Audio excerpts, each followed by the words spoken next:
Selamat datang di Alur Donghua. Kali ini Mimin akan cerita novel The Crown, Emperor of Eternity. Sebelum mendengarkan, jangan lupa subscribe, like, komen, dan share ya, biar Mimin tambah semangat. Selamat mendengarkan. Melanjutkan episode sebelumnya, suara dingin berisi niat membunuh yang dingin bergema di langit seperti guntur. Saat berikutnya, cahaya keemasan memenuhi langit, menutupi seluruh langit di atas lembah.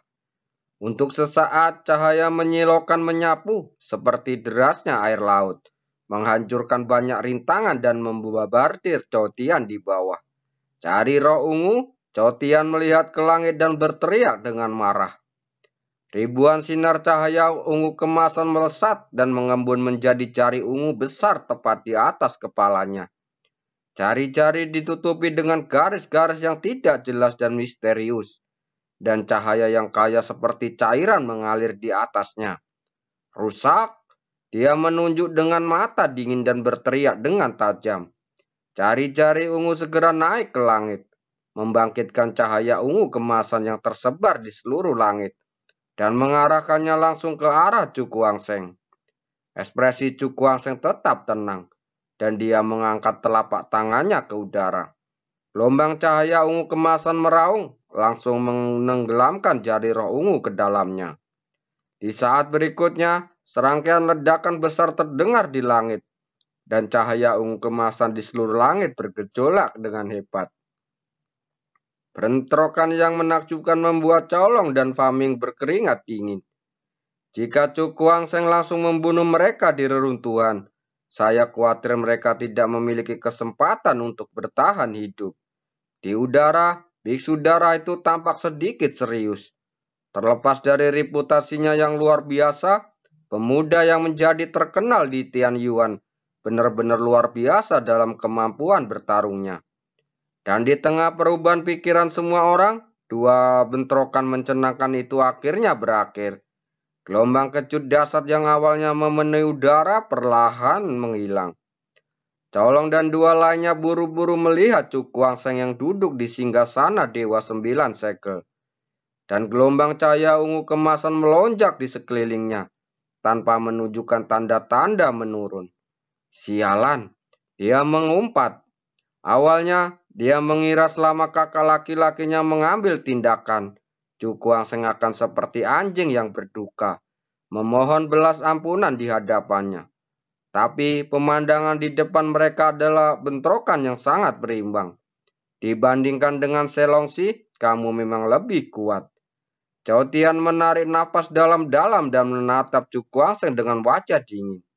Tapi hari ini kamu tetap harus mati. Ketika kata-kata terakhir jatuh, niat membunuh yang luar biasa menyelimuti dirinya. Cahaya keunguan menyilaukan mengembun di belakang kepalanya dan akhirnya berubah menjadi matahari ungu. Tinju Zeyu, Cotian berteriak dengan tajam. Jari-jarinya tiba-tiba mengepal dan dia meninju ke udara.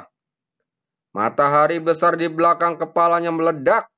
Cairan ungu yang mengepul keluar dan berubah menjadi kepalan tangan ungu besar. Di atas kepalan tangan, cahaya bersinar terang. Seterang matahari, kekuatannya yang sangat menakjubkan menyapu seperti air pasang. Tinju Zozue melesat melintasi langit, seperti meteorit ungu. Udara meledak sepanjang jalan, meledak dalam keadaan monumentum yang sangat menakjubkan. Wajah Cukuangseng menjadi serius, tangannya berubah seperti angin. Dan sinar cahaya ungu kemasan naik ke langit lagi. Dari singgasana di belakangnya, berubah menjadi dua segel ungu kemasan yang mempesona. Segel kedua, pilar kaisar, teriaknya dengan bergema di seluruh langit. Kedua segel ungu emas itu tiba-tiba bertabrakan satu sama lain.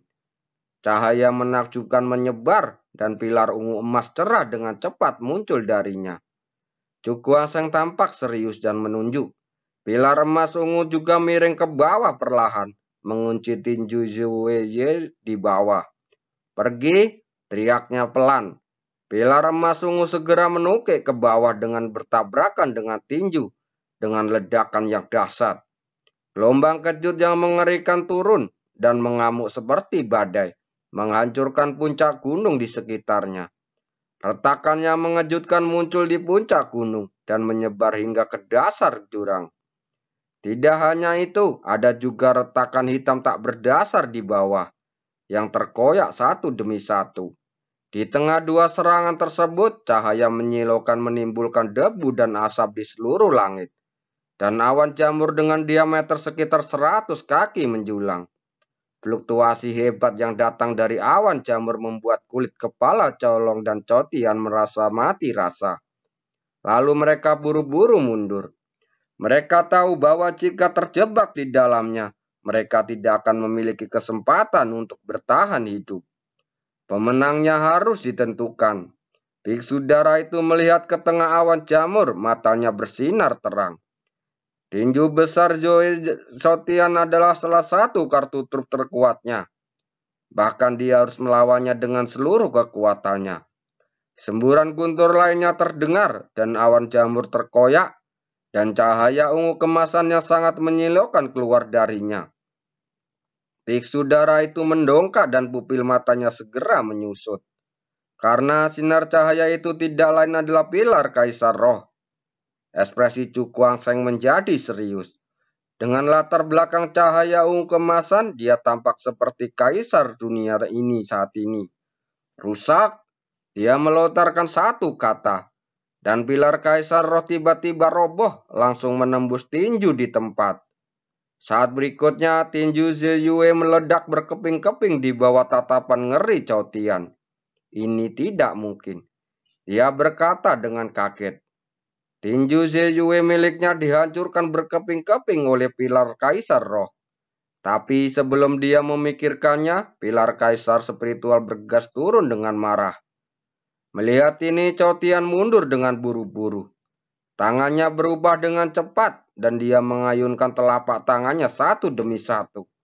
Mencoba menghancurkan pilar Kaisar Roh. Tapi ini yang membuat ngeri adalah di bawah sapuan pilar Kaisar Roh. Serangan meledak itu satu demi satu, tanpa banyak efek sama sekali. Pada saat ini, pilar Kaisar Roh begitu kuat sehingga serangan apapun akan dihancurkan olehnya. Pada saat terakhir, telapak tangan berwarna merah darah tiba-tiba mengulurkan tangan dan mengenai pilar Kaisar Roh yang kekuatannya telah melemah. Ketika keduanya bertabrakan, gelombang kejut yang ganas meletus.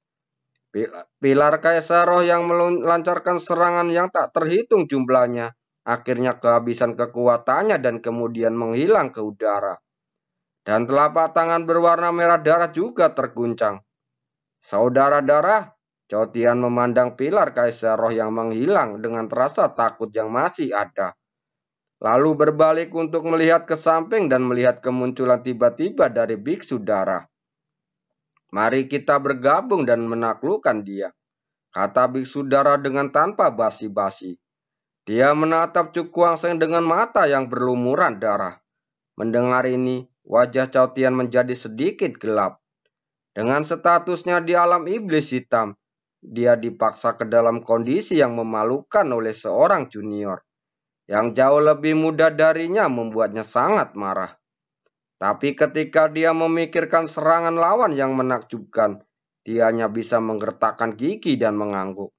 Apapun yang terjadi, ayo bunuh anak itu dulu. Memikirkan hal ini, dia perlahan berbalik dan bersama dengan Biksu Darah. Mata dingin mereka tertuju pada Chu Kuang-Seng. Dalam sekejap, niat membunuh yang dingin keluar dari tubuh mereka memenuhi dunia.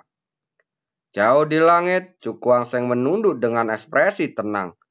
Dia tidak menunjukkan rasa takut terhadap niat membunuh Cotian. Jika itu terjadi beberapa bulan yang lalu, dia mungkin akan merasa takut. Ketika berhadapan dengan dua orang yang begitu kuat. Tapi sekarang, dia cukup percaya diri untuk melawan kedua orang ini. Suara Buddha Agung menyatu, semua Buddha menjadi satu. Chu Kuang-Seng membentuk segel dengan tangannya dan berteriak dengan suara yang bergemuruh di langit. Saat berikutnya, bayangan Buddha ungu dan emas yang tak terhitung jumlahnya melintas. menyatu menjadi semburan gelombang suara, berdampak pada kekuatan luar biasa di bawah. Jubah darah, teriak bisu darah dengan tajam, dan darah di sekujur tubuhnya muncrat. Jubah darah yang dia kenakan tiba-tiba terbang keluar dan bergegas menuju semburan ungu kemasan. Segel nirwana, tangan Cao Tian berubah menjadi angin, dan cahaya menyilaukan berkumpul dan berubah menjadi tanda ungu berukuran sekitar 1 inci di telapak tangannya. Warna tandanya sangat murni, seolah mengandung kekuatan penghancur. Tanda ungu itu terbang keluar dan bersama dengan jubah berdarah itu menghantam aliran ungu kemasan dengan kuat. Buka 2 segel, ekspresi Chu Guangsheng tetap tidak berubah. Dia menampar telapak tangannya dengan keras, dan 2 segel ungu naik ke langit dan menyatu langsung dalam kesemburan gelombang suara. Dalam sekejap, semburan sonik yang awalnya lemah dan akan runtuh, tiba-tiba meledak dengan momentum yang sangat menyenangkan, yang kemudian menekan segel nirwana dan jubah darah. Di atas langit, suara gemuruh terus berlanjut dan gelombang kejut yang dahsyat mengamuk. Colon dan 2 orang lainnya menonton dari kejauhan, memiliki ekspresi yang lebih ngeri di wajah mereka. Anak ini sebenarnya sangat kuat. Menghadapi serangan gabungan dari Cao Tian dan biksu darah, dia tidak bisa goyah. Sial, bagaimana orang ini bisa begitu kuat dalam pertarungan? Faming tampak murung dan berkata dengan dingin. Tidak peduli seberapa keras dia berjuang hari ini, tidak mungkin dia bisa mengalahkan serangan gabungan dari kakak tertuamu dan kakak laki-lakiku. Setelah mendengar ini, Cao Long mengangguk. Dia tidak percaya trik macam apa yang bisa dilakukan bocah itu ketika berhadapan dengan orang jenius dengan tingkat kultivasi yang sangat tinggi. Suara keras terus berlanjut dan gelombang kejut yang sangat kuat menyapu langit seperti gelombang. Saat perkelahian semakin sering terjadi, Cao Tian dan biksu darah menjadi semakin ketakutan. Pria di depannya yang tampaknya tidak memiliki tingkat kultivasi yang tinggi, tapi memiliki kemampuan bertarung yang membuat mereka takut. Kita tidak bisa menahan diri, kita harus membunuhnya secepat mungkin. Keduanya saling memandang dengan niat membunuh di matanya. Mereka memiliki firasat samar bahwa jika mereka membiarkan anak ini terus bertahan, hal itu mungkin akan membalikkan peringkat tempat kekuatan utama dalam pertempuran tersebut. Meski kemungkinan ini sangat kecil, namun harus dihentikan sejak awal. Sebelum melanjutkan, jangan lupa like, komen, dan subscribe ya. Teknik sungai darah membelah langit. Biksu kue mengadah ke langit dan berteriak dengan keras. Dan cahaya berwarna darah yang kaya seperti cairan menyapu dari tubuhnya dan beriak di langit di belakangnya. Saat berikutnya, dia memegang tangannya dan jubah darah itu tiba-tiba meledak, membentuk pusaran air darah. Kekuatan hisap yang mengerikan keluar darinya, langsung menyedot semua cahaya darah di belakangnya. Untuk sesaat, pusaran darah itu melonjak dengan ganas, meluas hingga berukuran puluhan kaki hanya dalam beberapa tarikan napas. Aura darah yang menakutkan yang luar biasa keluar darinya. Tombak memecah matahari ungu. Di saat yang sama, Cao Tian juga maju selangkah dan berteriak dengan keras. Fluktuasi aura yang menakjubkan menyapu seperti badai, mengubah bebatuan yang tak terhitung jumlahnya di bawahnya menjadi debu. Setelah itu, di tengah cahaya yang sangat menyilaukan, tombak yang bersinar ungu memancarkan aura tajam perlahan muncul darinya. Di ujung tombak ada matahari ungu menyilaukan yang melayang di udara, dan gelombang fluktuasi yang sangat menakutkan menyebar ke seluruh dunia. Mati, mata Cao Tian tajam dan dia menunjuk dengan 1 jari. Tombak ungu membawa kekuatan yang menakjubkan tiba-tiba melewati langit. Ungu, teriaknya tajam, dan biksu darah itu menatap Chu Guangsheng dengan mata merah darah dan menembakkan telapak tangannya ke udara. Pusaran air berdarah yang berputar tiba-tiba menghadap Cukuang Seng, memuntahkan aliran darah yang sangat panjang. Sungai berwarna darah menyapu angkasa, dan hujan darah turun darinya, merusak lubang yang dalam di dalam tanah. Adegan ini membuat Colong dan dua lainnya sangat ketakutan. Di hadapan orang-orang yang benar berkuasa ini, mereka merasa dirinya sekecil semut. Orang itu pantas mati. Colong menatap Cukuang Seng dengan ekspresi sinis. Saat sungai darah dan tombak ungu menghantam, semburan gelombang suara langsung meledak berubah menjadi ketiadaan lalu menghilang. Di atas tahta, Cukuang Seng melihat pemandangan menakjubkan di depannya, dan ekspresinya menjadi sangat serius. Dia tahu jika dia tidak bisa menahan dua serangan ini, dia akan mati di sini. Setelah memikirkan ini, dia menarik napas dalam-dalam. Dan ada kilauan di pupil ungu kemasan. Tahta Dewa 9. Segel, kekuatanmu seharusnya tidak terbatas pada ini, kan? Saat berikutnya, tata emas ungu tiba-tiba meletus dengan fluktuasi yang sangat menyenangkan. Dan cahaya seterang matahari menyapu sangat luas menutupi separuh langit. Buka 3 segel, mata Cukuang Seng setajam pisau. Dan suaranya yang serendah guntur tiba-tiba bergema di seluruh langit. Saat berikutnya, cahaya ungu kemasan melonjak mengguncang langit dan bumi. 3 pilar cahaya yang sangat terang membumbung ke langit. Lalu muncul 3 segel ungu kemasan seperti kristal di pilar cahaya. Wajah Cukuang Seng menjadi serius.